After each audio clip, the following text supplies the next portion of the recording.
Hello friends, good morning. তো দেখুন, আমি জাস্ট ঘুম থেকে উঠলাম।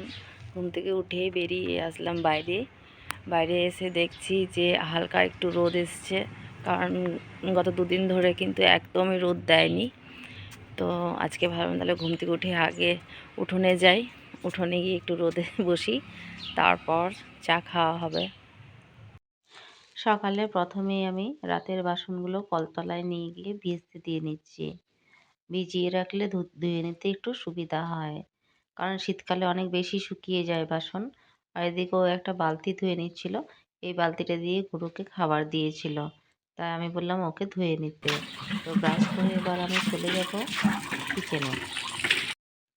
সকালবেলা কিন্তু গরম জল খাওয়ার আমার অভ্যেস কিন্তু বরাবর।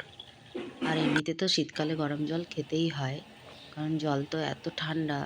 আর এদিকে আমি চায়ের জন্য জল বসিয়ে দিয়েছি, চা পাতা দিয়ে নিচ্ছি। চা পাতাটা আমি 2 রকমের দিলাম। এই চা পাতাটার মধ্যে কিন্তু খুব ভালো একটা স্মেল আছে আর কি। তো যাই হোক, এবার আমি সামান্য অল্প পরিমাণে চিনি দিয়ে নিচ্ছি আর দুধটা দিয়ে নিচ্ছি। চাটা আরেকবার ভালো করে ফুটিয়ে নিয়ে নামিয়ে নেব। আর চা যেহেতু আমরা দুজনই খাবো, তাই এখানে আমি 2 কাপ চা বানিয়ে নিয়েছি। মেয়ে কিন্তু চা খায় না।